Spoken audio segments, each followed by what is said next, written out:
Hello there, I'm Laura Mays. I am one of the founders of Mom 2.0 and a long-time Mom 2.0 community member from way back in the day when ads on a website was literally the only way to make money online. But time has passed and there's lots of different ways now. However, it seems that what's original is steadfast because there is a huge, I don't want to say trend, but movement, even bigger than a trend, to focus on your own house again. And, all good life cycles come around and there's a realization to focus on your own platform. Because even though there's all kinds of platforms out there, there's all like TikTok, Instagram, Substack, etc. You don't own them. You own your website. So it makes sense to put smart energy there. So what I'm saying is, if you're relatively new online, you need a website. You need your own space. Or if you've been neglecting your website and your own space, it's time to put your energy there. And you need to take care of yourself and you need a smart partner. So that's what we're going to talk about today. We're going to talk about how to lay out your website and ads for maximum monetization. And speaking of a good partner, we are lucky enough to have Playwire's COO, Stacy Willis, walk us through how to build a custom ad layout strategy. We met Stacy last year, probably around this time last year, when the Mom 2 community started working with Playwire. And then we're lucky enough to meet her in person in Nashville this spring. And Stacy is incredible. She's so smart, so interesting, so accomplished. Her background is in computer engineering, digital marketing, and SEO, website design, and monetization. So there's like no one else better at talking about this. She's completely and uniquely perfect for this conversation and for helping content creators with best practices to generate ad revenue. So today we're going to learn how to maximize our revenue potential. And that means we're going to learn how to get started or to improve if we're already well down the road. We're also going to look at and maybe review, in some cases, key ad layout guidelines regarding user experience, SEO, and schema. Stacy is fantastic to talk to because she's so knowledgeable that whether you're like extremely, extremely advanced or extremely, extremely beginner, she meets you where you are and she can really get into specifics that are helpful. And with that in mind, we're going to, after she does her presentation, we have some questions from the community and also Marlon, I have a few questions. So we're going to end with a Q&A with Stacy on some specifics. So let's go. Let's meet and welcome Stacy Willis. Stacy. Hello, hello. Thank you for having me. I'm excited to give some guidance today.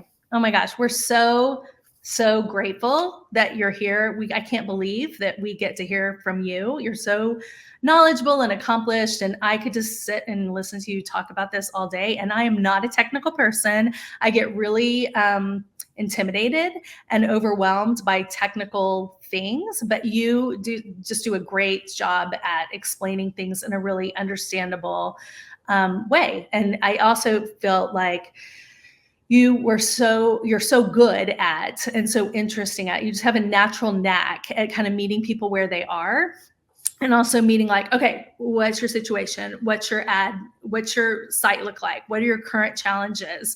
What are you looking to do? How are you looking to grow? It's so personalized. Your knowledge is so extensive that you can customize it so specifically. So we're super, super lucky and thankful that you're here. Thank you, Stacy. I'm going to get out of the way and listen to what you have to say. Thank you so much. Sure. So this is a brief snippet of some of the content from the actual full workshop we held at Mom 2.0. So while this is a starting point, there's so much more. And so I'll leave you guys at the end. We have a full online course on this built out on our site. So if anybody wants to dig in more, just given that a short time period like this, it's really hard to cover everything that you can or can't do with ads on your site. So we have plenty more if there's still questions at the end that I just want to make sure everyone's aware will be there. So let me share screen. we're going to go over the key takeaways that we'll cover today, just so that you have a little bit of a map of what we're going to talk about. The first thing to know about ad revenue is that it is very much a balancing act, so we'll dig into that. The second one is that your layout, the way you choose to lay out the content on your site and then place ads within that content, is going to be your biggest lever in impacting the revenue that you can make from ads. The third is that it's super, super important to know your unique site or audience and how the users experience your site, because no two sites are alike, and knowing your own site is going to be really important in defining how to specifically build ads for your site. Number 4 is that we're going to make sure that everybody understands the concept of viewability before they walk away today, because it's a really important concept in the serving of ads. Number 5 is we're going to just do a quick overview of common ad formats and how they work and when and why you'd want to use them. And then the last takeaway is really about how technology can make your job easier, so that you're not having to necessarily know down into the weeds all of the things above, but enough to know if the technology you're using meets your needs. So let's start with the first one. The reality of ad revenue is really similar to one of my favorite marketing, as a marketer, I come back to marketing frequently, but that's where my career started. But one of my favorite marketing campaigns of all time, which is the Kix Kid Tested Mother Approved tagline. And then they built most of their advertising around this. The whole point of this is that as a breakfast cereal aimed at kids, the marketers are trying to achieve 2 goals. They're trying to make moms happy enough to be willing to buy it for their kids, but the kids have to be the ones pushing and asking for it. And so kids want like sugary crap and moms want things that are healthy for their kids. So what they've tried to do is figure out, how do I balance those 2 needs so that we get both sides of that equation getting what they want? Ad revenue is much the same. When you're thinking about your website, there's 2 groups that you're serving when you're trying to make money with ads. And that's the audience, the group of people that come to your site and put eyeballs on your site. And then the advertisers who are willing to pay for space because you have those eyeballs coming to your site. And what advertisers want and what your audience wants are going to be 2 very different things. Audiences want to be uninterrupted in their consumption of your content, whereas advertisers want to figure out how they can get in front of those eyes as disruptively as possible. So we're going to figure out, how do we walk that line today?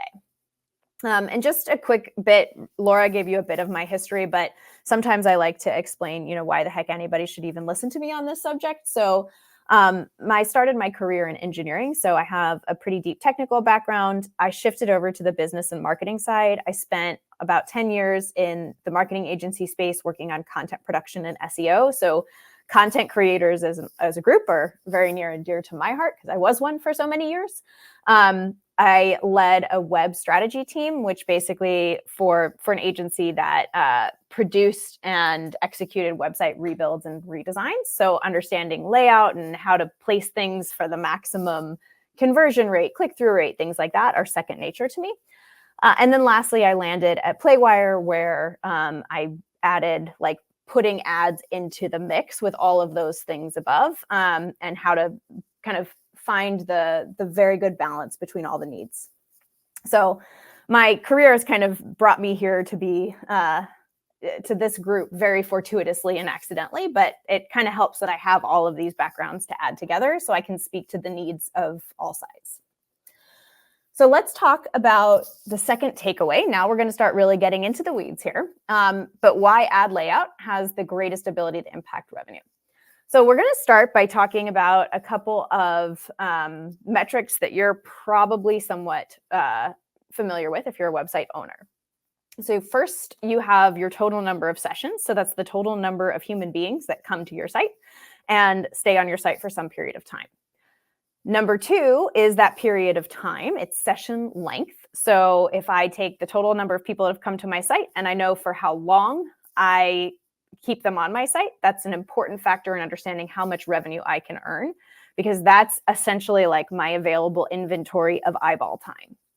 And then number 3, you see down at the bottom, is now my available ad impressions. So how am I going to work ads into the mix of my site to be able to maximize that total number of eyeball time I have to get the most number of impressions and ultimately make the most revenue? Now, you can obviously go really far in that direction by putting a boatload of ads. We all know that experience and we all dislike that experience for users. So it's, again, we're going to be walking a really careful tightrope and balancing all the needs. But these 3 metrics are really important to understand in knowing how much they're going to impact your ability to generate revenue. If you don't have a lot of sessions, but you have people who spend a long time on your site, you still might have a decent revenue generation ability. But if you don't have a lot of sessions and you don't have people who spend a long time on your site, you're just really not going to have that much available placements for ads. So it's just understanding how these are your foundation. When we talk about the available number of impressions, there's 2 factors that kind of live underneath this that are important to know, and that's the number of ad units you can place on page. And then for each of those units, what's the value you can earn? So different ad units have different value, different desires from an advertiser for how much they're willing to pay for each placement. So knowing the balance of those will also help kind of reflect and help you understand revenue ability. So the first concept to think about here is that you have to have something people want to buy, just like a grocery store. If I were to go to a grocery store and see these same 2 oranges on the shelf, I'm pretty sure I know which one of these oranges I'm going to pick. And then nobody will ever buy the one that's moldy, right? So when you think about the available ad units you put on your site, you have to make them attractive enough for an advertiser to want to buy if you expect to generate revenue from them. If I put an ad unit that's never in view on my page, on my site, advertisers are probably not going to be that interested in buying that unit because they're never going to get somebody to see their ad. Therefore, they're not going to be highly willing to spend on it. So same concept. And so that is what makes layout your most important lever. You're going to try and maximize those 3 metrics we talked about, the amount of time you have on site from somebody, the number of sessions you have, and then figure out how am I going to make the best use of that time by placing ads in the right places that they're likely to be seen, and I have the ability to potentially refresh. Now let's start talking a little bit about how your user experience layers into all of this. One and most important thing to note is that your user experience is unique. There is no one-size-fits-all approach, despite what a lot of monetization solutions will have you think, where you have just one layout type that fits every single website that ever existed. There are definitely some common hallmarks of like typical blog layouts that are similar from site to site, but no 2 sites are the same, and no 2 users use the site the same way. So some really great tools I would recommend that you take a look at are heat mapping tools, because they help you understand how the users are interacting on your site. This all started way back when with the concept of eye tracking. Now, this is something that you probably can't do on your site without a pretty hefty research budget, but they actually put like VR goggles on people and watched how their eyes moved while they were reading a site. And most web designers probably are super familiar with the F pattern, which is where people's eyes read from left to right and then down the page, and very much that F pattern you see showing up on the graphic. What a lot of web designers don't know about, or may not know, is that there's actually all of these different patterns that are different to unique individuals. But there are very different patterns for how people consume content on a site that are very different between people. So assuming a one-size-fits-all approach actually is not a great idea, because you might overlook that most of your users potentially use a bypassing pattern. So understanding that there's different ways to consume content, even if the content is laid out the same way on the page, is super important. Some tools to help you understand how people are interacting with your pages in particular. There is this concept of scroll mapping. So the graph you see on the left with the color scale basically tells you from hot to cold, if you will, how many people scrolled to a certain point in your page. And you can see here the average fold is listed. So basically on a typical screen, all of this is visible before you start to scroll. And then it requires people to scroll down from there. So you can see quickly how people are dropping off below the fold. Every website's going to be different. If people are really invested in reading your content, your scroll depth might go really far down. I would recommend, before you go about trying to guess, just go get a tool like Clarity. Hotjar and Lucky Orange are two others that are on the market, but Clarity is free for a certain percentage of your traffic.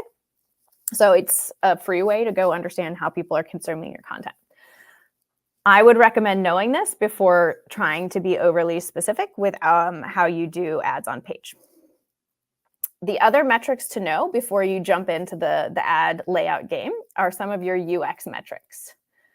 And so the transition from Universal Analytics to GA has some of the old metrics changing names. So what we used to know in Universal Analytics, a session length, they're now pushing average engagement time.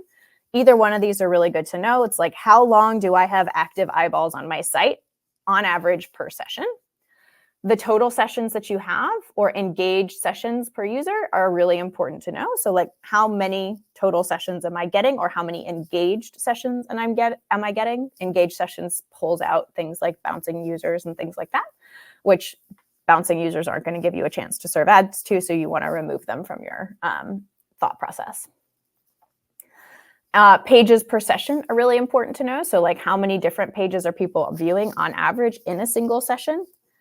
But that has now shifted to engagements per session. So those are just some of the different terms you may or may not be used to in UA versus what they are in GA4. But either way, these three categories are really important for you to know enough about before you start thinking about ads, because that'll help you understand how many opportunities you're going to have to place ads on the site and potentially how much revenue you can earn. So the last thing I always recommend before digging into layouts is that you know your user very well. Like, the simplest thing that you can do is go to your website and try and put yourself in the position of a user and try and find things, try and like interact with things the way that you would expect a user to. But do it from the a mindset of trying to understand what's getting in my way, what's making it harder for me to find point A to point B on my journey. And so your whole job here is to just kind of get in a mind meld with your users and make sure you're thinking about your website from their perspective.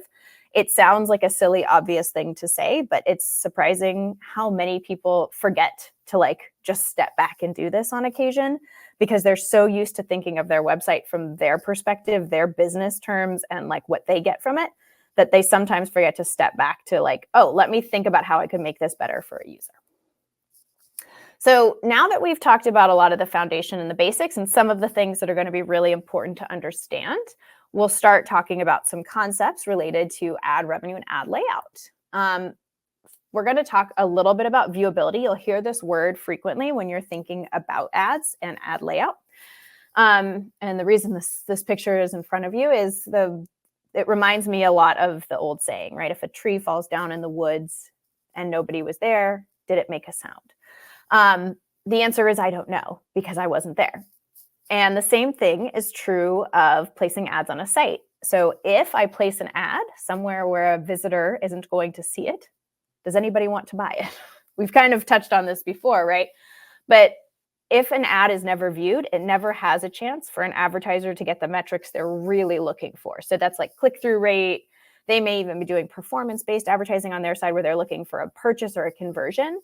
But none of those metrics that an advertiser really, really cares about are possible if the person doesn't see the ad in the first place. I can't click an ad if I don't see it. And so that is why viewability is a measurement that is so commonly used in the ad space to determine inventory quality. So are the ads on your site high enough quality that I'm willing to bid a good amount of money for those placements? Viewability is going to be the most important metric that allows an advertiser to determine this. It's something that starts to get us down into the weeds, but I think it's something every website owner that runs ads should know, which is what is the distinct definition of viewability. And so there's two types of ads. There are display ads, which are just banners that are placed like single image placed somewhere within the content of your site. And then there are video ads, which play a full video. The definition of viewability is different for each of them. So for display units, an ad unit has to be 50% of the ad unit's pixels must be in view for a full second for it to be considered viewable. For video, the 50% of the video's pixels must appear for 2 seconds. And what your viewability rating is comes in a couple of flavors. So down at the smallest level, each one of your ad units will have their own viewability rating, and they will be a percentage. So if I say your ads have a viewability of this particular ad unit has a viewability of 70%, what that means is that 70% of the impressions on that unit met the definition of viewability we talked about on the previous slide, which means that at least 50% of those ads pixels were in view for a full second. So there's a lot of percentages that get thrown around with the definition and then ultimately the measurement of viewability. So it can be a little confusing at first. But each ad unit you place on your site will have a viewability rating. And then what really matters, though, is the big side of the equation, which is your website level viewability rating. And this is basically an aggregate of all the ad units on your site. And so that tends to be the number by which you're going to be judged upstream by any buyers who are buying programmatically, meaning I'm buying through digital marketplaces. I will know your website as quality just purely based on what that top level website viewability number is. So if your number is under 70%, you're okay. If your number is over 70%, we're great. And there's varying definitions of that all the way down the funnel, but in general, 70% is what you want to shoot for. 60% range is still pretty dang good and most advertisers are happy with. 80% range and above starts to get you thought of as very high quality. So this is why making sure you're placing your ads in positions where they're likely to be viewable and managing the refresh behavior of your ads is super important because it massively affects this number and will massively change how the industry views your ad inventory. And so now we get to talk about the game, which is the next balancing act. And that's playing with the interplay between viewability and revenue. So we come back to this idea of supply and demand here, where high volume and low prices is one end of that spectrum. That's like the Walmart model, right? I have a ton of inventory to sell you, and I'm going to sell you it all at like very cheap prices because it's not the greatest. Or on the flip side, you have your boutiques, which are like, hey, I don't have a bunch of inventory, but I'm going to charge you a heck of a lot per unit. Where you want to find in order to maximize your total top line revenue is the middle ground between how much you can charge per unit or how much somebody's willing to pay per unit of thing you sell and how many of those things you can sell. So we want to figure out how do we live in that perfect middle ground where we're offering viewability that's good enough to generate high prices, but we're not so selective in our inventory that we're limiting our ability to actually sell ad space.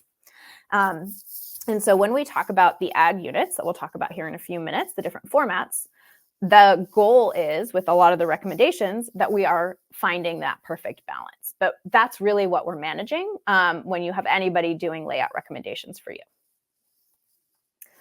So let's talk a little bit about each one of those formats and when they make sense.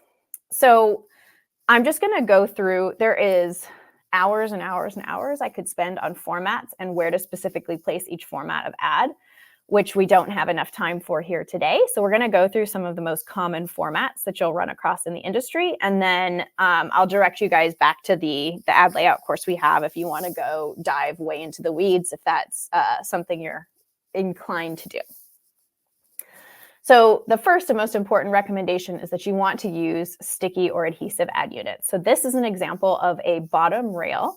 This is a really common ad unit that you're probably used to seeing on sites. If you are somebody who runs a website with ads yourself, you've probably run this unit before.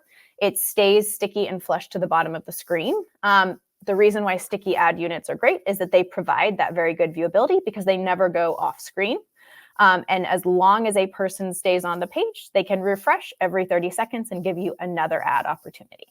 So if sticky ad units should 100% be part of your strategy in some format. Some more examples, we talked about the bottom rail already, are left and right rails. So you'll see these show up on the sides of the screens on occasion as well.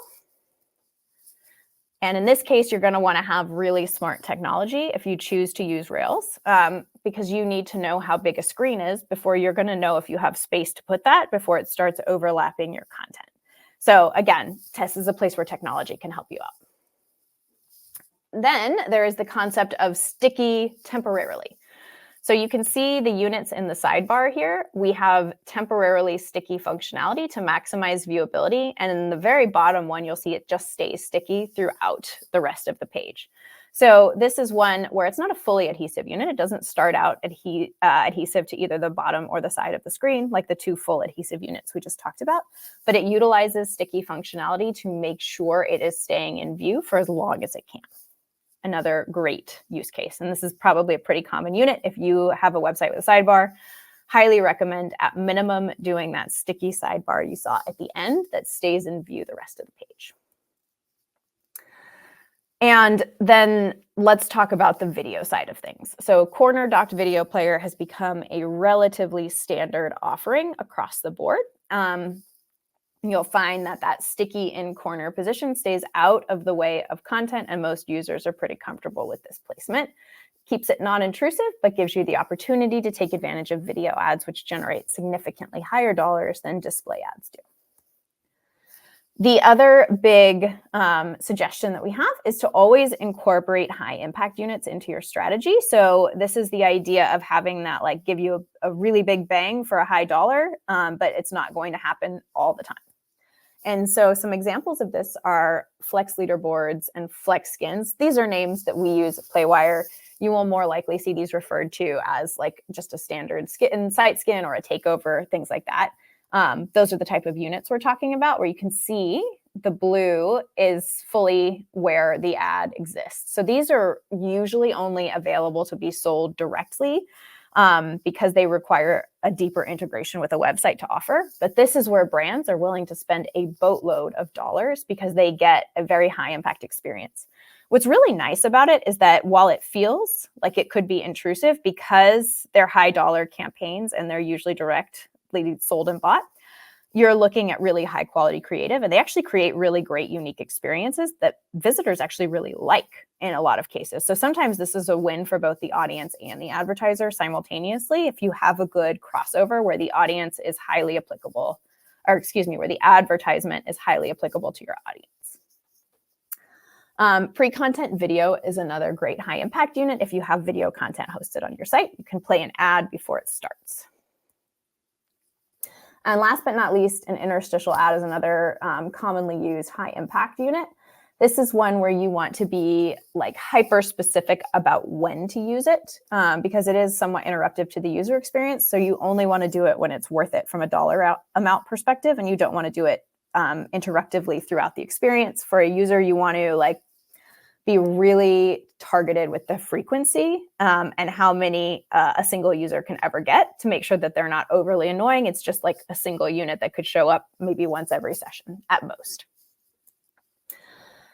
The other thing that we always suggest to incorporate, this is going to be your volume play, because these are the three most standard bought and sold sizes on the market today: 728 by 90, 320 by 50, and 160 by 600. So these are highly standard IAB sizes, which means there's a lot of demand for these. So these are going to help you round out like your meat and potatoes, where the other stuff might have been like your fancy side dishes or your fancy, pre-meal dishes. These are like your meat and potatoes. You just keep these in the background. These are going to provide a good foundation.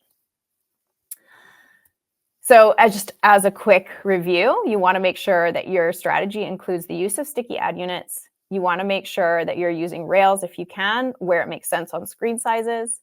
You want to incorporate interactive or high impact units into your experience, and make sure that your layout includes the three most common standard IAB sizes to make sure you're getting volume. And then the last thing I want to leave you with is remembering that each interaction is unique. We've already talked about the fact that the one size fits all approach doesn't necessarily work on a site by site basis, but I want to remind you that it doesn't even actually work on a user by user basis. So Google Analytics and like all of our tools that are used to measure the metrics that we use to like make major business decisions are averages. So we're averaging the user experience to decide how do we build an experience that caters to the average. But you might have two very distinct users who come and use your site in very, very different ways.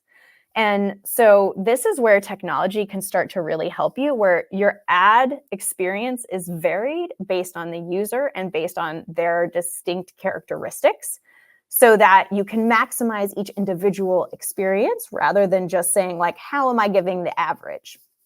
And so ad units that know about which device they're showing up on are really important. You can see the video player in this example is larger on a desktop screen and smaller on a mobile screen. So just making sure that the ad units know about where they're showing up and make the right choice of how to interact with the experience to maximize the crossover of UX and revenue. Another example we've already talked about is the fact that a rail should not serve on screen sizes where it'll start to overlap content. So that's another thing that your individual ad units, the technology used to serve them, needs to be smart enough to know that. And then you have cases where the behavior of a user can influence the ad unit. If a person is scrolling really fast or really slow, it might influence how frequently I place these ads. We call these in-content ads. Because it's going to be differently disruptive to a user who's scrolling fast than it is to a user who's scrolling slowly. It's also going to hurt viewability if you have a user that's scrolling really fast. So I might choose to insert less of these because it's going to hurt my website viewability. So again, you want your technology to take into account the way the user is interacting with your site on an individualized basis, and then provide the best experience for that user and their behaviors. And then the last thing that I'll hit on is making sure that you have ad units that know about each other. So this is a great example. There are cases where screen size could get small enough that this 300 by 250, we could choose to serve a larger or taller size, like this 160 by 600 here. But there are screen sizes where suddenly our video player could start to overlap.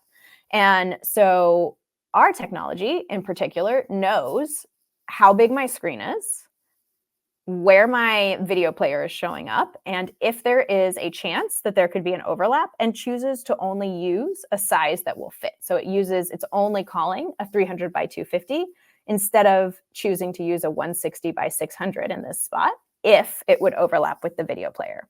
So again, those are ways to maximize the experience on a bigger screen. You can get larger ads and make more money per ad. And then on a smaller screen, you just minimize the size of the ad so you're not losing opportunities. And similar to that, when you have high impact units served, you're going to limit the use of other ad units so that the high impact gets to take over the majority of the screen. So just to sum up our key takeaways, we talked about ad revenue being a balancing act. That layout is one of the most important aspects you have to impacting revenue. Knowing your user experience is an important foundation for deciding what layout to use. Understanding viewability is good to make sure that you know how much it impacts your revenue generation ability. We went through the key formats we'd recommend using and how they work. And then we've talked about some of the ways technology can improve your ability to generate revenue on a per user basis.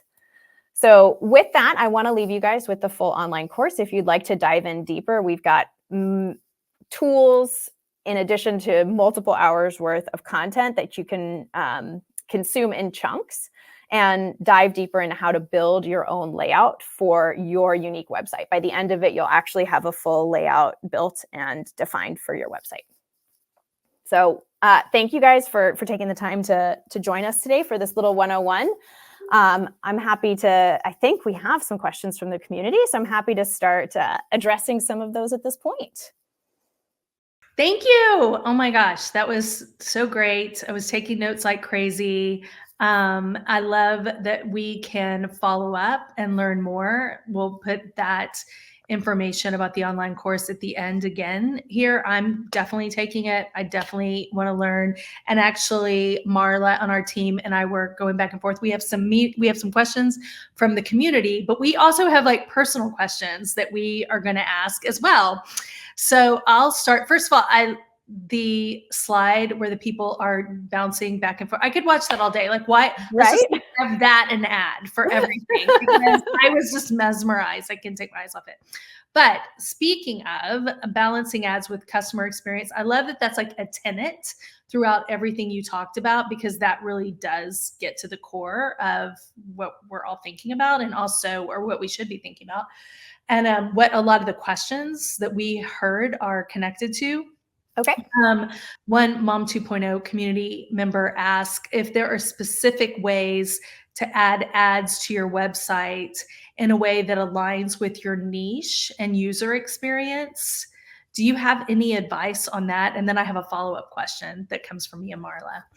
Yeah. So when deciding where to place ads, you're going to want to look at the content consumption habits of your site. So that's why I said definitely know that those UX. I would definitely use that tool Clarity that I mentioned, right, to understand how far are people scrolling, what are they clicking on. It'll just help you understand how people are interacting with content. And then it helps you make some decisions about like, hey, people are always clicking on this one thing. I don't want to put an ad too close to that, because then I could get an accidental click, right? Mm-hmm. It's those kinds of things that you're going to answer that are unique to your site from using a tool like Clarity at the outset.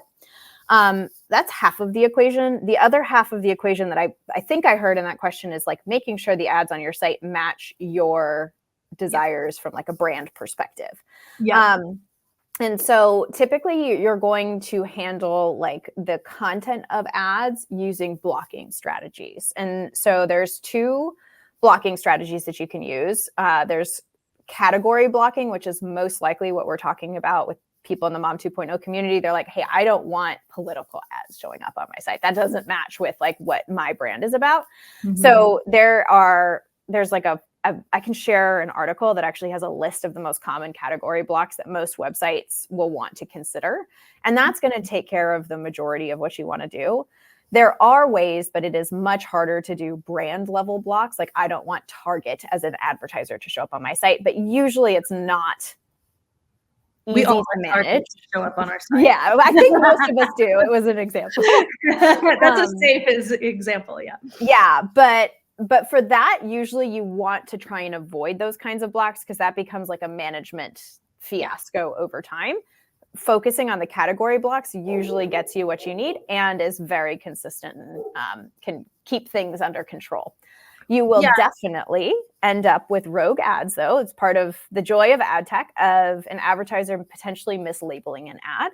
So there's always still like the day-to-day firefighting of like, oh, let's go capture who sent that ad, go back up through the chain and make sure they're getting blocked, which is a little bit of a game of whack-a-mole that requires some human watching your site a lot of the time. Yeah, well, it's just keeping your house clean kind of thing, which we should all do. And I think, I mean, what I heard in the answer is really kind of the first rule of communication is to like know your audience and know what they're looking for, and also know your content. And so that brings me to my second question. What if you have two different users or two different audiences? If you have like a B2B audience and a B2C audience. Most have B2C, but there are a number of sites, Mom2 included, that is both B2B and B2C. Yeah, this is where you're going to want to really take a business lens to the site as you're thinking about how to lay out ads. So if you have multiple revenue streams, which it sounds like usually if you're having like a B2C and then, so the most common revenue streams we come up against, or not against, but like are balanced with, if you will, is I sell my own services, coaching, hourly, something. I might sell products and affiliate links. And usually the way I recommend approaching that is, which one is your primary revenue stream? That one wins. Don't get in the way of it with ads. Now, in some cases, ads is the primary revenue stream, and then that's fine. We prioritize placement of ads. But a great example of this is thinking through if you have a call to action that is for like a service that you provide, and that's your primary revenue stream, you don't want to prioritize an ad placement over a call to action placement. So it's really going to be balancing, and it's deciding what is more important to your business from a revenue perspective and making sure that that gets the prioritization. That's awesome. That's super helpful. And that actually answered a couple of other questions that I had. So thank you for doing that as well. Are there ways to monetize as you are growing your traffic? Like if I have a site that I'm seeing growth in, or if it could be someone who's they have traffic elsewhere and they're building out their site, or some people who maybe haven't put the attention or focus on their site. And now we're like a goal for the rest of the year is to really put more attention in there. Do you have some strategies that we could start today as we're growing our traffic? So, I mean, in that camp, you're really going to be focused on your traffic generation strategy. There's never necessarily a wrong time to put ads on your site.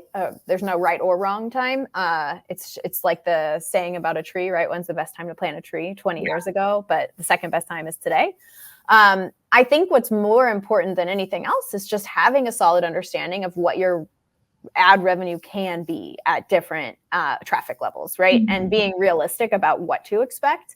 And if it's worth your time, if you're going to be under a certain revenue production amount, I can send across to share with the group to some benchmarks of like, if you have X number of page views, this is about how much you can expect to earn.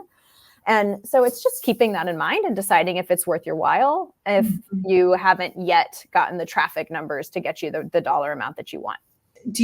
One question that we had is, do you also offer creative ways to grow an email list?